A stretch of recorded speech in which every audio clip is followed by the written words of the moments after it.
Hello, my name is John Garrett, and this is my PHYS 2212 Lab 4. So just a brief introduction to this lab. The purpose was to observe the strength of a magnetic field using computational and observed models. And just a quick preview of the results. Our computational BMAG was 1. Supposed to be 0.01, excuse me, 1.01 to the negative 7th power, and our observed BMAG was 2.96 to the negative 6th power. So just some fundamental physics concepts we use here. We use the Biot-Savart law, which relates magnetic field to the magnitude, direction, length, and proximity of the electric current. And then we also use these two formulas right here. The magnetic field of a dipole, which can be seen on top, and the magnetic field of a bar magnet, which can be seen on the bottom right here. So this is what we use for our observed model. We align the magnetometer along the north-south axis and had to readjust it until the x component of the magnetic field was 0. And then we use the magnetometer sensor to measure the magnetic field on the x-axis, which you can see we're doing as we go down this ruler right here. And so we took 3 measurements of each field strength. We measured the magnetic field off the axis, set the magnetic field to 100T, and then we recorded the y component as well. And we had to move the magnetometer a certain distance along the y-axis and then record the new net magnetic field at this new position involving the y-axis. So this right here is a table of our observational results. You can see on the plot right here, as R increases, the magnetic field is going to decrease because the magnetic field is going to decrease the further you get away from that magnet right there. You can see all the values on this table below.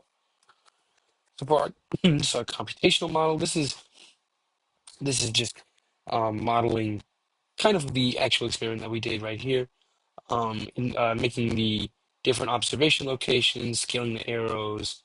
It's just the initial setup right here.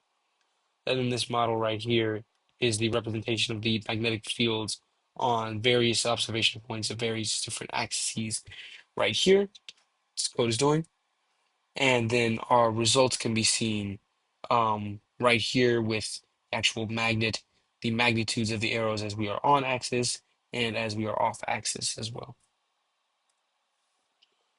So just a comparison of the observed versus the predicted models. Our computational BMAG was 1.01 e to the negative 7th power.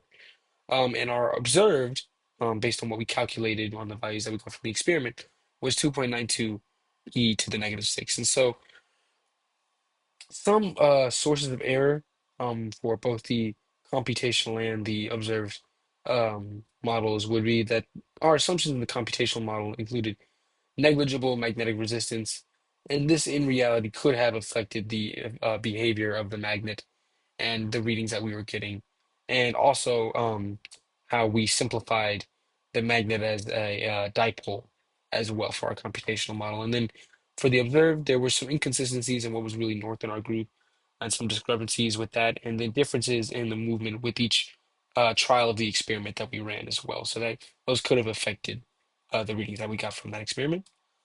And for our what if we hadn't oriented our experiment due north, we would have had to account for the Earth's magnetic field and include much more math and more formulas in our experiment because there would be interference in the readings from our experiment because the Earth's magnetic field would not be lined up to our magnetic field. And if we stuck 2 identical magnets together end to end and ran this experiment instead, then the initial strength of the magnetic field would be doubled because that magnetic field, you have 2 magnets, so it's going to double the magnetic field, but the measurements would still decrease as the distance increased because even though the initial distance, even though the initial readings would be much higher, it would still decrease because of how magnetic field decreases the further you get away from said magnet.